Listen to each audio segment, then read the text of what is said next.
Sweet. And then you can just use this one. And then do I just hit record? Or? I'm pretty sure you just hit go live. Down the bottom right corner.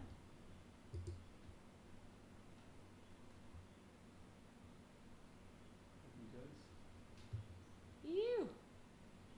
laughing? I assume we're live. I assume we're live. Alright. Cool. Hey everybody. Hello.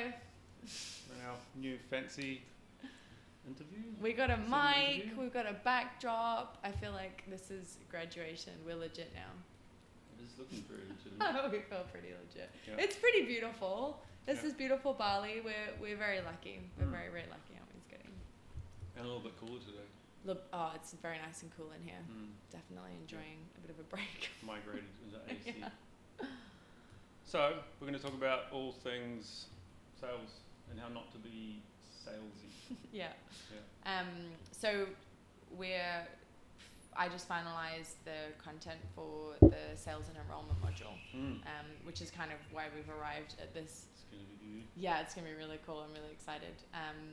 But you know, when you're like synthesizing information as you've been doing with like a lot of the other modules, it just offers a different perspective on things. And every day for the last week, I've been like, it's got to do this thing, and like it's super cool. And like, oh my god, this is amazing. And I've just noticed how much it's improved the quality of the calls that I've been taking. And just really painted a clear picture for what that entire journey is, from like when you don't know why you should be taking sales calls all the way through to like they become an integral part of your business. Yeah. And it's a question that we get asked a lot, right? Like in the community so far, people have asked, clients, you know, need help and have asked about that sort of stuff. So very worthwhile topic, and hopefully we can shed some light on some questions and things that come up for people today. Yeah. So if anyone's around and kind of checking out the video, feel free to post in the comments if they have any questions. Who's that? Can you see that? Oh. You're a little bit far away. Oh, hey Naomi. Oh, hey Naomi. What's happening? Any questions, just let us know. Otherwise, we're just going to sort of wrap away on a few questions that we know you have. And first one is, should we do sales calls? Should we do sales calls? Yeah. Like, what's the deal with like sales? Do we have to do that? Yeah. A lot of the things that I see when I like someone that's already running a retreat business or kind of has one conceptually is this big long application form online. They're kind of like, they have their website, this is the retreat that I offer, and then apply now is the button, which is I heard this in StoryBrand, the idea of like asking for a first date versus asking for a marriage, and like how apply now is kind of like going straight in for the proposal without really having an opportunity to get to know you and decide if it's the right fit. And when you say apply now, Yeah. you're like, as in like, can I pay for the program? Like click a button to pay, or? Or there's usually a very lengthy application form. This is like typically what I see. People are like, I want to make sure that people can fill out the entire process online. I understand who they are. And then sometimes there'll be like an email back and forth with the client. Sometimes they get on a call, but after they've kind of needed to apply to kind of get there. And from what we know about like the online world, like that's a big commitment for people, and they're kind of not really sure if it's the right fit, and because a lot of people go quite wrong when it comes to presenting their offer as well. Sort of having a big ask for a commitment with like a kind of a weak offer it's kind of not a good combination. Yeah. There has to be a specific process that somebody goes through in order to get to the point where they're going to apply, and it's an application to just chat, like to connect, right? To see if the connection's going to be the right fit and like that whole thing. Yeah, exactly. I've seen quite a few clients that I've worked with get really good results just from making those small changes. So going from having like a full-blown application online, sometimes a payment, like an e-com situation online, and not getting very many people inquiring, to introducing this idea of a sales call, or, you know, that's not a nice word in this space, right? It's like the discovery call or the clarity call, or an opportunity that implies value for the person who's going to be hopping on the call. Like they're not going to be sold on the call, they're going to get something out of it, and how important that is. And just making that change. And one of the first things that we usually do is strip the application process right down to the bare minimum that you would want to know about that person to qualify them before they get on the phone with you. You know, things like their intentions, why they'd be a good fit, and maybe, you know, some things we need to know, like what they're up to, like what their profession is, or things like that.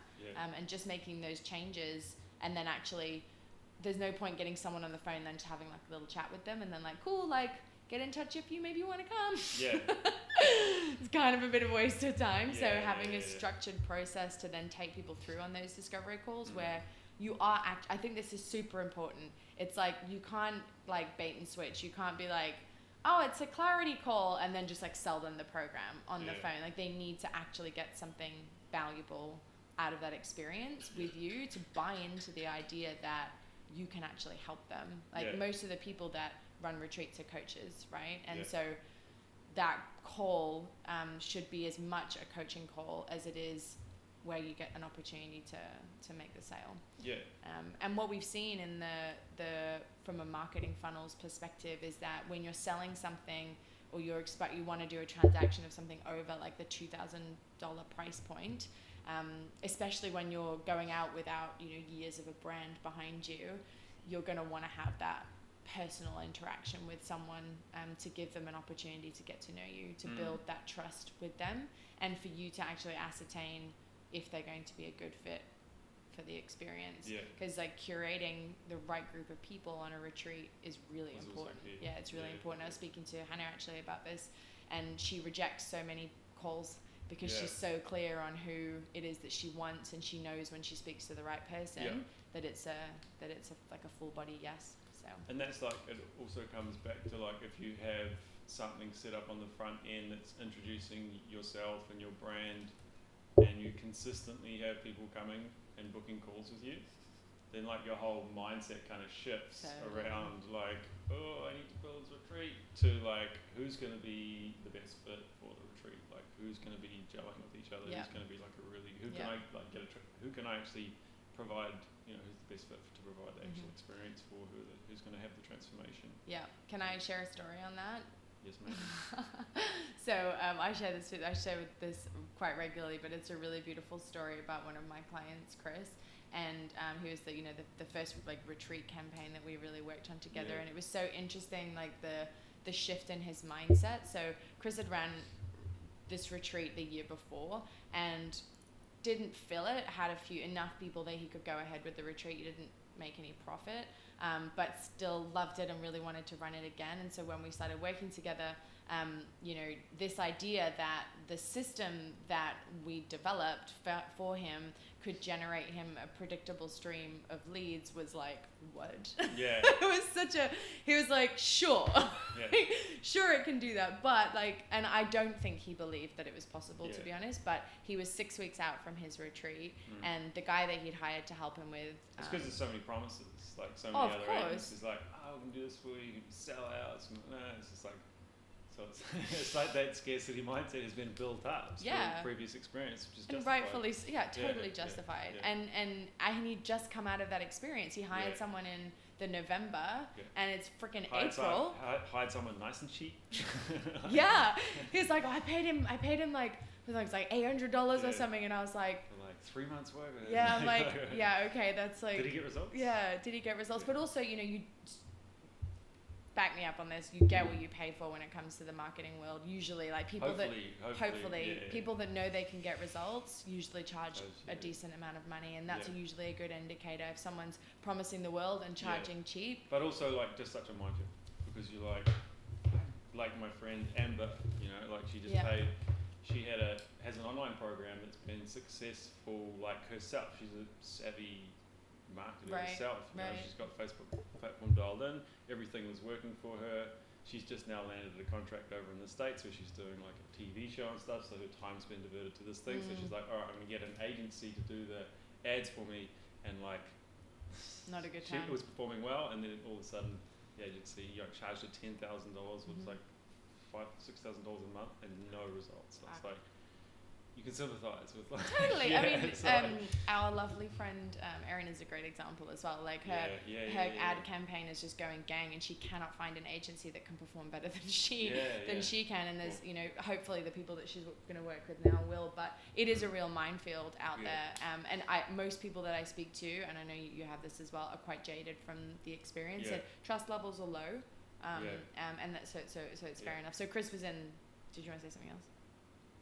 I was going to say on a side note now Yeah. that like Facebook is becoming so much more usable now, and it's actually the person who's doing the coaching knows their audience, knows their customers so much better than any other agency will, or is probably willing to learn about your customer and brand heroes. Mm-hmm. So when you know your customer and you can speak to them through your stories, and progress them through the steps, then and then you get a handle on Facebook ads, which is just becoming so much more simplistic now. You were saying you had that session with Bailey the other day, and she was like, "What? That's it? That's like, it? That's this all, big that's, mystery?" Yeah, like, oh, you just need to do those things and have your message like this, and that's like the thing. So it's the amazing thing about it is that we can take the power back ourselves now as coaches and then start doing it. We love the power back to the people. That is something that you and I care a lot about. Yep. And I think it's something that gets us so freaking excited when we can do that. We feel like we're hacking the system because it's like something that's been reserved for like, the people over there that are specialists in that area. Prices, is something that we can do ourselves. Side note, it's important. I think that the winning strategy for the Facebook ad side of things, yes, you need the technical setup and like how do I structure it and how do I do this, but if your message is powerful and pointed at the right people and your targeting is bang on, like that's half the work, right? That's more than half the work. It's like 80%. It's message to market, and if you can tell your story well in a well structured way, then that's create resonance. And then all you need to do to create resonance is get in front of the right people. And the targeting and the AI of Facebook now is just so wild. I was talking to James the other day, and he's just started a new campaign in America, and his targeting is like all of America. Facebook's like, yep, he can help this person, he can help this person, putting the message in front of that person, and his campaign's going gang. But that's a big side note. We can talk about that. We'll talk about Facebook ads another time. Talk about sales and so Chris. Back to Chris. So he'd hired someone, wasn't going so great. He was 6 weeks out, and we dialed up the campaign. Chris was, very willing to invest, which was great. Like he could have very easily shied away from that opportunity to invest in his business, but he did it, and kudos to him because he got the results because of that. But anyways, so the campaign's live, and calls within day one. We had calls starting to populate. The spreadsheet of like call being booked, and we're like, sweet, this is awesome. And then he's getting on a couple of calls and no sale. And I'm like, this is interesting. Like, what's going on here? So we jumped on a call where I offered him an opportunity to coach him on what was going on. And, he had done a bit of sales training before, so he kind of understood that there needed to be a structure. And we did some coaching around that, and he definitely learned some tactics and some strategies. But what seemed to make the difference, that the aha moment that he had on the call, was when he said, at the end, we'd finished the coaching call, and then he's like, yeah, okay, cool. So just outside of this, Ella, what do I need to do to make sure that we have enough leads coming in? How many times do I need to be posting? I just want to make sure that we get enough people, mentioned stress and anxiety. And I was like, whoa, hang on a minute. We have leads coming in every day. This is how many we're getting coming in per day. At this cost, if we spend this much, this is what they'll come. You do understand that there will be more of these calls coming in. And it was like a light. He was like, oh yeah. Because last year he'd been so used to the stress of the hustle. How many times I post means this many people will see my stuff. Everything was so dependent on the effort that he put in. And he was having cognitive dissonance. Oh, I have this machine that's working for me. But he kind of didn't believe it. And so every When's call, stop working? totally, when's it's gonna, or there's an end to this. And so every call he was getting on was his last. He was treating that person as if they were the last call he was gonna get, because that's how the world he'd been operating in before. And once we reframed that, he was like, oh, okay. And he made the next 4 or 5 out of the next 6 calls, he took 4 of them paid and paid a deposit and signed up. And it was just that shift in his perspective from scarcity to abundance. It's such a state when you go onto a call is so crucial. Hey, so critical. just being in a place of abundance and like, what can I give this person that comes onto the call? Totally. Like, it doesn't matter if they sign up with me or not, if they're not a good fit, but if they can come off the call in a better place than where they were, then you're going to go onto the call feeling good.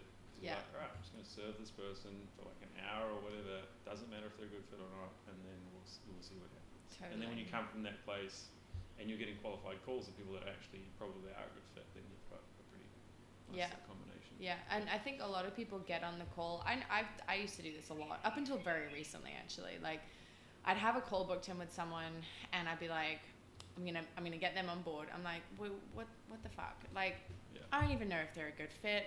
I don't know anything about this person other than what they filled in on the survey. Like, my thoughts going into this should just be, I'm here to diagnose. I'm here to understand their world as much as possible, so that I have as much of a picture.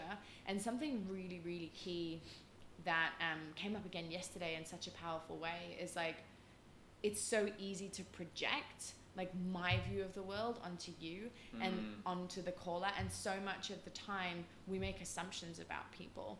We don't ask enough questions to get enough of a picture, and we start projecting our own view of reality into those gaps. And it's like, like yesterday I was doing a training call with somebody, and she was talking to me about like the person had talked about their fear of rejection, and she had actually projected what that means to her into that space of like, oh well, that's rooted in early childhood and that's a really big deal. And I was like, cool, but what does it mean to the other person? Like, what does fear of rejection mean to them? Because she was essentially, the experience was 5 days, and so for her she was like, oh, you're dealing with fear of rejection, well you have to do it over 5 days then. It's got to be over 5 days. But like, the caller didn't share that same perspective. So it's like checking in to be like, where do you think this has come from? Is this... What is their fundamental belief system? Absolutely. Totally. So to your point about the salesy side of things, I don't know if we mentioned that on this chat or not, but I think that's the fundamental shift is like coming into that call just purely from a service perspective. Like, I'm just going to try and understand this person's world to the best of my abilities. Like, you're a problem finder and a solution presenter. Like, if you get to that point on the call where you fully understand their world, and where they want to go, like the pain they're experiencing now, the challenge they've got, and then where they want to go, and your solution is aligned with where they want to go, well, it's a freaking no-brainer that you offer them what you have. And see if they're a good fit. It's a totally different energy. Yeah, which then shifts into like understanding your value of what you're giving as well. I know 100%. it's like a question that a lot of people ask, like, how much do I charge? And like, am I charging too much? I'm not making any money on my retreat or whatever. And like, reality is a lot of people like in the community and that are like amazingly talented people that are creating life-changing transformation for people. So like, what is a life-changing transformation worth to somebody? When I'm in a bad place in my life, I will give everything and anything, and it will be worth it. Totally. Because it'll change my whole perspective on life. I'll start to enjoy things again. Yeah. So it's like, around value and money. Yeah. What do you think about? I have so many things to say about this, because I've gone through a really big journey with myself with this. Like, the last year, you've watched it, right? Like, as I've sort of leveled up my skill set and value. All the things. Yeah, this year's been fucking wild. Last year was fucking wild. But like, really just understanding your value. So we had a really interesting coaching call with one of our clients the other day, and to help him with the sales calls. And turned out that the reason he had resistance to like asking people for a commitment on the phone was because he felt guilty about asking for that money, which was so interesting because his experience was freaking changing lives, and his coaching ability and his ability to teach what he knew was changing lives to a group of men that needed so much help. And he is like a solid stand-up guy, dude. And he is a leader. Like, he is, absolutely. His presence, you can feel it. You're like, okay, it's why both of us love working with him. Yeah. But when it came to sales and like his unique thing that he's offering, he's like, oh, am I offering that? There's like that inner voice, that is like, oh, are you that valuable? Totally. Can you deliver? Like, you're asking this, but especially like his niche are dealing with some financial challenges, which is one of the reasons that we chose to put the price point on the site, We wanted to ensure the extra level of qualification. Like some of his market are dealing with like $60,000 lawyer bills, but they're also spending $5,000 on a drug habit because they've got a major pain in their life. So it's not like their level of disposable like it's not like all of their money is not available. It's not like they don't have the money to invest in it if they feel like it's the right fit. I forgot where I was going with that. Mindset, money. Dean was his own value was like he was kind of swaying in it a little bit, and then we had a call with him. It was just about him like understanding the value that he actually brings to the table, and a tweak in his mindset of actually like he actually had to take like more of a leadership position in the actual conduction of that call. So when he found that these guys were a good fit, I mean, these guys are in such a bad place that they're falling into depression, you know, like they're divorced from their wives, and they're trying to reconnect with their kids and stuff like that, and they're just like, man, they're down. Some of them are like going to drugs and like doing all these things. And so Dean's on the call, and he's thinking like, you know, about his confidence in offering his value. And I think just the discussion that we had with him, he sort of realized like, oh yeah, like this is a transformational experience, and what it actually provides for that person will change their life. And so I think that shift in mindset is like, okay, I do actually have to take the lead on these calls, and like sometimes you need to do that, you know, sometimes you actually really need to take the lead and say like, come on man, like you need to do this thing to get to where you want to go, and let's do it now on the call. Let's make a commitment on the call rather than letting them make a decision after, because as soon as they hang up the call, generally people are going to do one of two things. They're either going to justify their decision, and if you get a yes on the call, they'll justify the decision and they'll buy in. But if you leave it to chance, then they're going to go, oh, I'm not sure, is that thing going to be the thing? And the guy who's doing the drugs is like, oh, well, I could just spend that money on drugs and it's going to be an easier outcome, and like all these things. And if someone's in that negative mindset, if your niche is in that really negative mindset, then they're probably going to spiral back down that road and that they're in and go back into the negative mindset, and you're not going to be able to have helped that person get to where they need to go. So I think you're just one of the interesting things that you know, we came out of that call is like, you're leading amazingly in your life and with the men around you. Maybe let's look at the value that you're offering, understand and embody the value that you're offering, and believe in the offering, and then guide these men to actually make the change they need to take in the world, and you know, get a commitment on the phone. You know, like, Well, that's it. And I think he was feeling guilty about asking people for this money at this stage in their life. Like you can imagine the energy of that. It's like he's kind of going, I know this can change your life. I feel bad taking $2,500 off you. Why would you give him your money then? You know, like if he's not feeling strong and confident in his ability to, no, this is a good investment for you, mate. Even with everything you've got going on, like this is actually a really smart investment for you. Can you see why that would be the case? You know, and like we'll talk a little bit about like how you can change the dynamic on the call, but when it comes to value and price point, like I've heard people say, you know, that's a lot of money. It is a lot of money if you don't understand the value of something.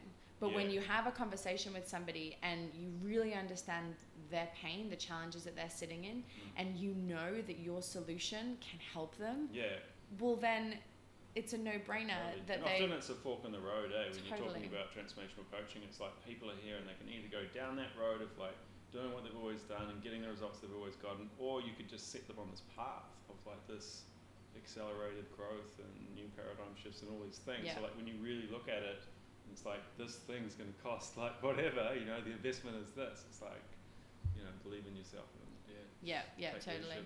We get a lot of questions actually about price, and I do think that this experience on the sales call is so representative of like the bigger picture.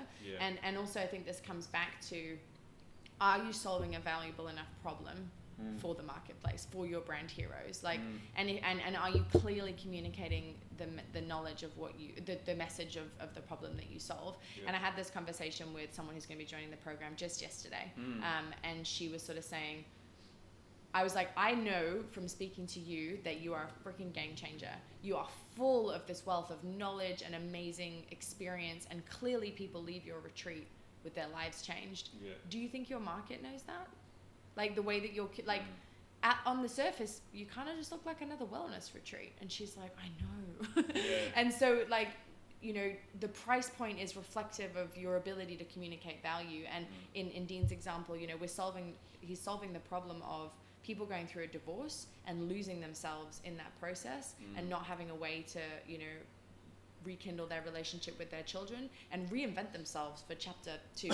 Like, that's a massive problem to solve, and a huge thing that is, like, not a lot of people are looking out for these guys. Not like the people that want these guys that are interested in these guys at the moment are lawyers, you know, that want to take from these the vultures people. Are like coming in, And Dean's actually providing a service that will change their lives and support and love them. They're going to be a better mentor to their kids. They're going to be a better, you know, and to their it was interesting on the call, like, he felt that, right? Like, he owned that straight away. You know, we got cut to the core of immediately. What's the challenge here? Why are you having an issue taking payment on the phone? And what are your beliefs around that?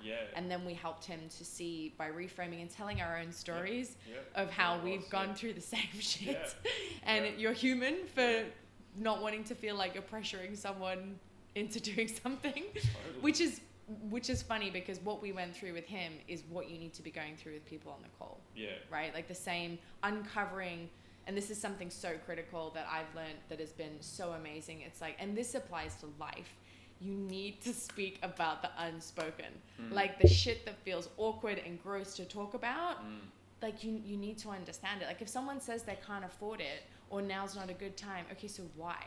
Are you open to having an honest conversation around finances? Is this something that if you had the money today you would move forward on, or is there something else going on here? And it's also a paradigm and a belief that I don't, you know, they don't understand how it's going to transform them. They don't understand how, like, make this investment now and it's going to change everything down the line, and this will come back like tenfold, and it's like. So can I just jump off on that, because this is super interesting. Something that I heard recently that I think is a really good mindset, but also a good strategy. If someone says, like, I need to think about it, or I don't, like, if they say they can't afford it, they probably don't see the value in it. Like, you need to take responsibility for that. That's like that coaching experience that you had with them on the phone. There's something that you've done that has not presented the value of what you do enough. Either they don't have enough information to go on, or they don't feel connected enough that this is actually going to solve their problem. And take responsibility for that. The call doesn't need to end there. You can use that as a jumping off point to dig into, okay, so, like, if they want to think about it, so before you let them go, do you know why they want to think about it? Like, do you really understand? Like, sometimes we're so worried about the social dynamic of the back and forth and the, oh, do I look like I know what I'm doing? Is it all okay? But if you, like, a lot of the people that are on these calls, like people in the program and coaches in general, you guys are intuitive and you're able to, like, really connect with people. So, like, drop the freaking sales mask and, like, just serve. Just like I say to people on one of the teams that I coach, I say to them, the point of this call is, like, have insatiable curiosity when you get on the phone. All you're looking for is really to understand, do I understand this person's world? Like, do I understand what they tick, why they tick? And if you're going to get off the call without getting that commitment, like, do you know why? Like, 100%, do you have 100% understanding? And you used to ask me sometimes, I get off calls, and this is, like, a long time ago when we were working together on these kind of projects, and you'd be like, yeah, but so why? And I'd be like, I don't know what, I didn't actually ask enough what was going on in that person's world. And it's like, leave no stone unturned and ask them the hard questions, because so much of the time the excuses that they give you are a reflection, just like you said, of the things that are showing up in their life in general. Like, some people have trouble investing in themselves because they don't actually believe that they've got what it takes, or that they can follow through on their conviction. So, like, let's talk to them about that. Let's not just let them away with it. That's not really serving them. Then we're just like everybody else. Like, it's an opportunity to rewire their belief, to open their experience of the world to something else. And even if they don't move forward with you in the end, you can tell some stories that are going to rewire some beliefs and have them come off the call and that experience like a better, you know, version of themselves. Absolutely. Or, you know, having progressed even a little bit, you know, in their vision of the world and how everything operates and that sort of stuff. So a sales call does not have to be like salesy. No. It can be just like a really powerful call that you come to the call, you deliver value, you do some coaching, you know, like if you can turn up to it with an abundance mindset and really provide that experience for them, every call actually feels great. Totally. I and freaking love calls. Like I love calls now. I'm like, give me this person's problem. I can't wait to diagnose it. Like, Ella literally came in like glowing this morning. She was just like, I spoke to this amazing woman yesterday, and it was, like a sales call, but it was just like, and she's doing this and she's doing this, and we talked about this and talked about that, and they said like true connection and just like a fun experience for you. Yeah, and she's going to be joining the program, and like she's a good fit, and she's a great fit, and she's committed, and really the conversation. I wasn't trying to sell her anything. Like, I know we have an amazing program that's going to do amazing things for people, but like, there's no point me offering her an opportunity to participate unless I know that it's the right thing for her. We had to work on a whole bunch of shit before we even spoke to the program. We were like, we went to like some stuff, but what was super interesting, and I think that this is a fundamental point about the sale, like why sales and coaching I think are the same. Because the way that sales processes and like techniques are designed to change your perspective and to get you to see things from a different point of view. And the way that you do that is by like going deep into the why of whatever and uncovering the limiting belief, creating the bridge to get over it, to create the transformation. The sales process is the same as the coaching process. And so the framework, I know the one that we've created and that we use and that our clients use is designed in the same way. So like, I learned to make friends with that process, not see it as something different from how I would help someone navigate. And I really saw that come to life yesterday. Like, I followed the same process that I do with everybody, but just really stayed intuitively in the moment, understood the pain, understood the whys, and then, okay, cool. So now what's the vision? It was just like a natural next step to kind of go to. That's like an important point as well, and something that I've learned on the journey. I was a carpenter like 4 years ago. I didn't know anything about like sales and business or anything like that. And I learned that you actually have to take people through like a process, and that you call it a discovery call because it is really a discovery. It's a discovery of who they are and where they're at in their life, and then you have to take them through that journey to fully understand them. And there is a journey that you actually take them through to get them to the point where you have to figure out whether they're a good fit or not. And if they are a good fit, there's also another process that you need to go through to get rid of those last remaining limiting beliefs that are holding them back from making change in their life or doing the thing that they want to do in their life. And when you believe in your product and you believe in what you're offering the world, then you have a moral obligation really to like bring this person on board and like, come on, let's go. It's like, let's do this together, and I'm going to support you, sort of thing. I love that moral obligation. It's so true though. Like, you do so many of the coaches that we see out there. They do so much amazing work. They've got like great content schedules, and they like got great marketing campaigns. And then when it comes down to the real like get on the court and play tennis, like get out there, put yourself out there to serve these people, make the freaking ask, to invite them to make change in their life. It's something that we're scared of doing. And it's like, that's the moment that really matters. Which is all good because we all have limiting beliefs. Totally. And you just need support. Absolutely, you just need support. We support each other. We have mentors in our lives, and that's what we're helping others. And we've come on big journeys as well. Like, it might sound all like, oh, it's so easy. It's not. And we have to go through that transformation too. We have to go through the sweaty, crap, that was a terrible call. Oh man, I really fudged that up. Whatever it is, like we've gone through those processes ourselves. And it's a continual journey. You continue to go through that stuff. You mentioned something about be kind to yourself. You're doing a great job. You're doing the best that you can. I love that. I wanted to quickly talk about the framework and the process and the leadership component.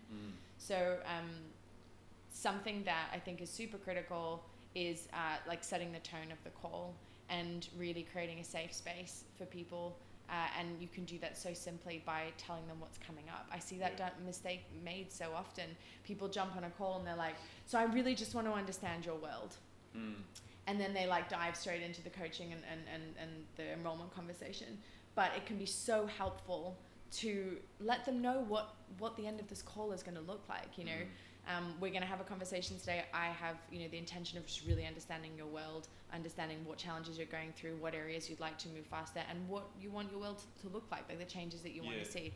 If I think you're a good fit, I'm going to tell you a bit about the experience, and then if you think it's a good fit too, you can make a decision as to if you want to. This is how. This is what we're gonna do. This is what we're gonna do, and you're like, oh, okay. Yeah, I Cool. feel safe. I trust this person. It's They know what they're now. doing. It's a container, and you're really taking that leadership role. What I think is super cool as well is you're also telling them that you're going to ask them to make a decision on the phone. There's no like whiskers, there's nothing. You're not going to be springing something on them. You're saying, I'm going to tell you if I think it's good. I'm going to tell you about it, and then you can make a decision if you want to do this or not. You're setting up the end of the call for them, so they know it's coming.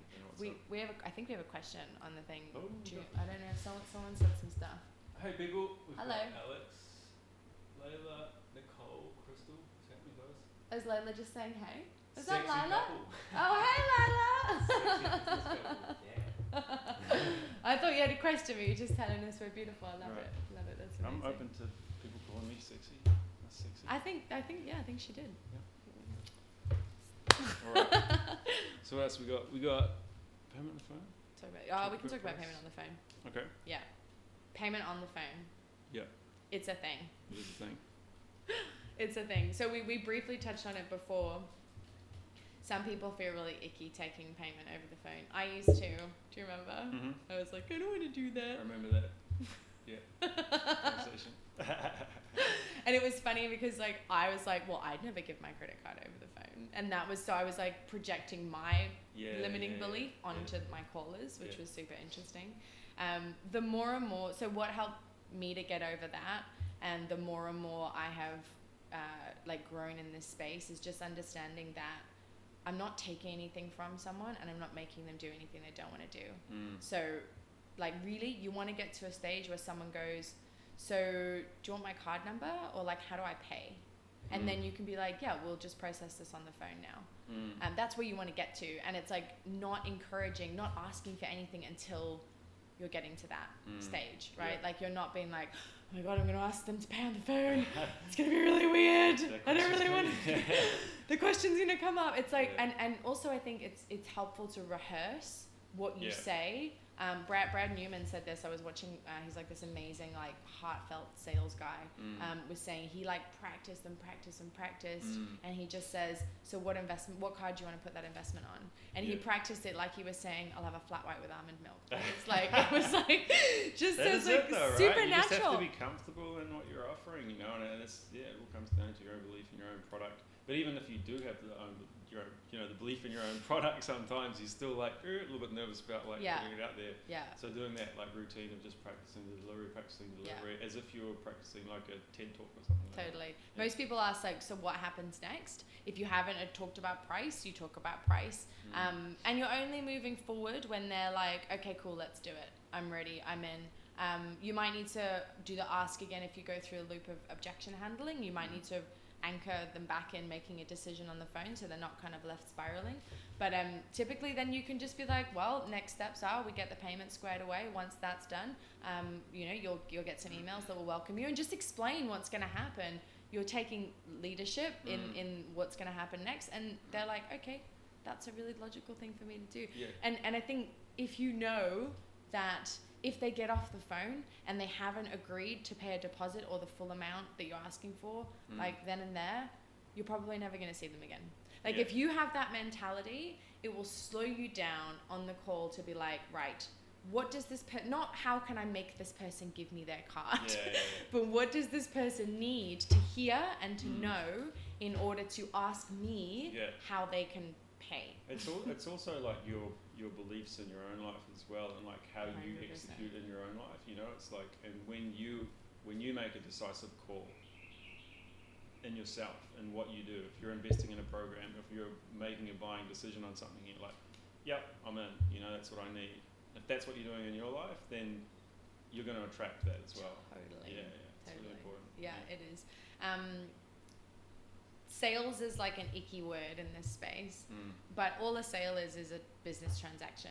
And in order for your business to be successful, you need to make business transactions. So like mastering this part of the process is so critical, and almost like a really good place to start, because you're going to need to fall over a few times. You're going to need to find what feels good for you, find your flow, find your sentences, you know, your way of doing things. And in the training, there's like the bit that I was like, there's a commitment that you make to mastering this skill, because it shows up, like you just said, your ability to be decisive and take leadership and ownership and have clarity over, this is what I do. I diagnose. If it's a good fit, I make an offer. And then I do everything I can to encourage them to sign up on the phone. If not, this is my follow-up process, and that's that. Like 100% clear on that. If they come into my world, they come. If not, you know, it's There's fine. There's plenty more. I wish them the best on their journey. Like, you know, like, exactly. I wish them the best, and I left them with a good feeling of like my business and what I have to offer. And I think that if you can master this area of business, it translates into your life so much. And you're essentially learning how to be better with people and encourage them to see a point of view that will help to change their lives. Like what? And this That's is the whole powerful. process as well. You know, like in week 2, we just talked about story and messaging and how to create like your front end, how to speak to your people. You know, and it doesn't have to be in this like, again, like salesy, copywritten, like rah kind of like, I'm launching now and you got to get on board and like all that sort of stuff. I see a lot of that stuff. You know, like people do quick launches because they want time scarcity involved, and they like want to get people to do the thing, like, you know, but it doesn't have to be like that. Like sales doesn't have to be like that. A lot of it's around storytelling and reframing, and actually your marketing and front end messaging can be an accelerator for people. So you're going to resonate a lot with specific people that will then take the step to book a call in with you, and then others, you'll still, you know, you can still have resonance, and maybe they'll go on their own journey, but they'll have paradigm shifts with your marketing if you set it up in such a way. So true. That you tell stories and and you're so right. You can have a lot of your front end marketing do the heavy lifting for you. Like by the time you get on the call, it's like an audition to be like, are they going to be a good fit for the retreat? Like, because you kind of know that if they're getting on the call with the strength of your marketing, like they resonate, and there's a good chance that they are. And so much of what people are doing at the moment is so diluted. Like their messaging is kind of like, oh, I don't want to close the door on anybody because I want to make sure that I'm available for everybody. And they get all sorts of kind of people in on the calls, and it's kind of hard to like, you know, wait, is these the right people for my retreat? And I hear so much when I talk to people, I'm like, who's your ideal client? Who can you best serve? They're like, well, at the moment I'm getting, and they talk about, and it's like, whoa, like, but who do you want? And who are you best placed to serve? And if your marketing isn't speaking to those people, then the quality of the calls that you get is going to be reflective. And that, I guess that's like a whole nother rabbit hole to dive down, talking about the niche and stuff like that. We've had such great feedback on that first week, talking about the niche and how to refine down and find your very specific person that you want to help get that transformation and stuff like that. One thing that might be useful for specifically the retreat space that I found to be quite helpful, I designed a process for one of my clients for they have a retreat center, and they have like they're chock-a-block with retreats all year. They've got quite an intense schedule, and so like the logistics component is like a thing. And so many people let people get off the phone with this idea of like, I'm going to check dates and blah blah blah. And if you think about it, if you present your schedule online before they come, like they kind of know what dates are, and they like if you're there's an opportunity to do a lot of the like the front end lifting with the way that you present information. You could even ask on your call survey, you know, your stripped down application form before the call, that like check that they've seen the dates and that they're available on those dates. Like any things that could leave them with an opportunity to back out of a decision that they want to make, help them to overcome that. Get clear on that stuff ahead of time, so that they're not having to be like, oh, I just need to check those dates. Well, like that might be an excuse that they're giving themselves to not make a commitment. So there's, from a logistics perspective, it can be good to do that, and also leave enough time on the call to work through their questions about the experience. Like once they say they want to come, there might be a few logistical things in their mind that they need to work through there and then on the call that could help them get closer to a yes than working it out without you at their desk going, oh, like dates and blah blah blah. Like if you can help them, you pretty much want to solve as many problems as you can on the call to a point to a point where they're like, there is just one decision that they, like discussion that they need to have, and often it's with like a significant other or a partner, or just need to like rearrange the money and put it into one account or something like that. So they go off the call with like a decisive like point of action that they need to take. It's like, all right, now I need to do this thing because Ella's going to be speaking to me again in 10 hours, you know, whatever we've already talked about when we're going to reconnect again. Yeah. I need to take the action, make a decision, and do the thing. Yeah. So that's pretty much the only outcome that should come off the call. It's either a no, not a good fit, or decisive action needed to be taken by a certain date. By a certain time. Totally. Yeah. A maybe is a no. Yeah. and there should be no maybes. There should be no maybes. It's really like, let's figure out if this is right. Why is there maybe? Like, is there anything that that you don't understand? Like, whatever. Nail it down. Like, why? Yeah. To a point where like, actually, no, it's not a good fit. Which is like, sweet. Great. You know, like, it's cool. Yeah, totally. Or like, oh, maybe it is. You know, whatever. Yeah. Some people, I don't know if this is a problem for you guys, like open-ended, like leaving the call open-ended without a clear follow-up is just not going to set you up for success. For neither of you, either of you, both of you. Yeah. No one wins when it's like cool, so I'll just get back to you when I'm ready to join. Yeah. It's like that doesn't make them feel good getting off the phone. Now they have to go through this big decision-making process, like when are they going to be ready, blah, blah, blah. Yeah. So what we encourage is to offer incentive-based pricing on the phone, and that can be in the form of a discount of the actual price point, or it could be in the form of a value add. So it could be like an additional one-on-one coaching session, for example, or one of our clients creatively introduced free flights from from a few locations if they made a decision on the phone with him there and then. And you can frame that nicely. We know that people that make decisions quickly always get the best results, and so I want to offer you an incentive to say yes on the phone. So if you can say yes today and commit today, I'm happy to offer you blah, blah, blah. Yeah. And that's really open front. It's not like, if you book today, like it doesn't have a salesy feel. Yeah. It's just like, I want to make you an offer that you can't refuse because I know this is going to be an amazing experience for you. We've got momentum and I can see that you want to make the change and we're in the mindset of making change. It's like, let's make it happen. Come on. Totally. How can we make it? And it's a little negotiation. Yeah, totally. And if you can make it playful and enjoyable, you're not sitting there being like, is this person going to say yes? Yeah. And sometimes you will be, and that's all good too. I still get the heart. My heart still races every time. Every time. Totally. But it's a good way to give them a reason to say yes to you now. Yeah. And then you can extend that. You can extend that if they need some time to think. But it's not an open-ended offer. The offer that I'm giving you today is for today. Yeah. And if you really need some time to check with your spouse or arrange your finances or whatever, I can hold this pricing for you. When will you be making the decision? When will you be getting back to me? Oh, I can do it by tomorrow. It leaves don't push a date on them. Yeah. They need to know it's a short window, but when can they commit to getting back to you? By this time? Okay, cool. So how are we going to do that? How are we going to connect? Like, don't leave anything sort of up in the air. The plan moving forward is this. Again, taking leadership and going, this is where it's going to go. Yeah. And I learned, I need to share my cool follow-up thing that I learned yesterday because it's really cool. So I learned this. So Jason Goldberg is the man. I think he's amazing. I love his stuff. He has this really cool follow-up strategy. A lot of people, like, ghosting is a thing. And if you don't have a good follow-up strategy for like, this is when we're going to speak and reconnect, people can ghost you. Like, they're so afraid of saying no to you or saying no to themselves. Or used to just being indecisive in their life. And hiding. It happens, and it's okay, and we love them anyways, and it's all good. So something that you could do to stop that from happening, or to get on the front foot with it, because no one likes the check-in email. I'm just checking in to see if you're ready to make the call. It's like, it comes across as needy. It's like, why is this person bothering?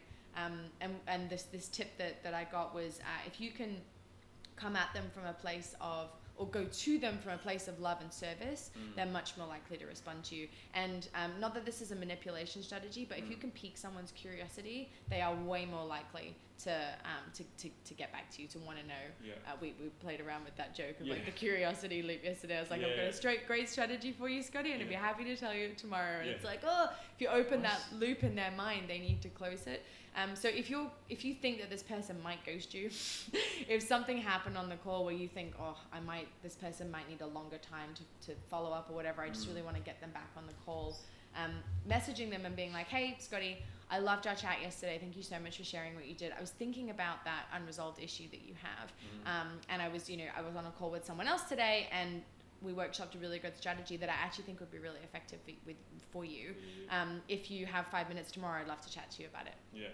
And you're jumping on the front foot by saying, I have something that would be of use to you. Yeah. And I mean, if they really care about solving their problem, the chances that they're not going to get on a call with you. It's an opportunity to open up dialogue again. And Exactly. They've had an ability to think about things, and maybe you didn't do the call as well as you could have, and you're giving yourself an opportunity to then serve that person again. Just get on the phone with them again.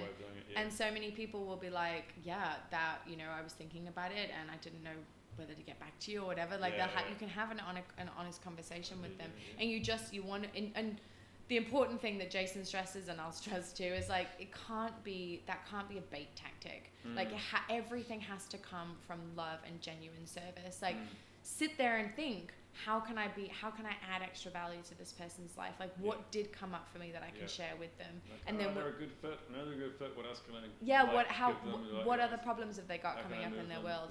I had a good example. I spoke with someone lovely that's in our group that was looking to join the program, and it wasn't the right time for her. And then this training that we knew we were gonna do, I know will solve she's got 6 people out at the moment, like waiting to pay. Freaking nightmare. I was like, oh my God, we need to help solve this. Like, this is a problem that needs solving. I was like, we are doing a training. I just emailed her. I was like, we are doing a training this date. You need to watch it. I hope this is of help to you. And just like, I don't care whether she joins the program or not. That's not my motivation. I just really I know that this conversation that we're having now will be of service to her. And if you come from that place always, then if it does resonate and it is the right time for somebody, they know that that's your primary motive. Why do you have a lovely smile on your face right now?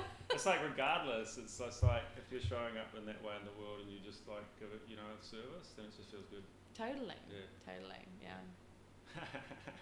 Do you guys have any questions? Our lovely little audience, we've got a little one of some lovely people. I really, my 5-6 people hanging out. Eyesight's really bad. I think we've got a couple of people from the program. If you guys have any questions on there, fire them away right now and we will see if we can get to them. Is there anything else that we wanted to cover? We've probably been waffling on for a while now. We've been going for about an hour. Get out! And we do have some things to do. We do. We've got some stuff to put together, some cool content for the program this week. So hopefully you guys have found that useful. It's such a critical component, and it's not something that you're going to solve like tomorrow. And this video, whilst we hope it's been valuable, is not the thing that's going to fix that is an issue for you. Practice and actively making it something to work on is. So engage in the group as much as you can. And if you have any questions, like just post below this group. I think Ella will post it again, so it's a cleaner version in case the Wi-Fi's been dodgy. Just engaging in the group. If you guys have any questions in the group, just post them up. We would love to see some more engagement amongst everyone. We are really here to connect all these coaches, and we know that everyone's on this awesome journey. We just want to help support each other because there's some amazing people, and I think there's some amazing collaborations that can happen between people as well. And there's some amazing retreat spaces that it would be great to have. We can start posting on the group and showing people, and I think collaboration is the key for the joint mission that everyone's on to help up level consciousness and all the good things. And we really just want to be of service, right? Like we really do. Yes, we have a program, great, cool. And that's awesome for people that are ready to do that. When you're ready, totally know where to come. But in the meantime, we really want to be of service. So ask your questions. We know things, and other people in the group know things that can help. So you don't have to do it alone. And if this calls, if you enjoyed it, just let us know in the comments. That'd be really appreciated as well. Because we're happy to take the time, and if you have any other topics that you want us to talk about, then we'd love to do that as well, because we just enjoy this is what we do. We meet once a week for like a full morning, and like bloody whenever we see each other any other time, we're like always talking about. It's like daily conversations for us, so it's just a matter of us like sticking the camera on. Exactly, sharing with you guys. So cool. We love you. Cool. Bye. See you guys. Have you got the mouse? Nice. Happy days. Fuck, I think that was pretty valuable. Are you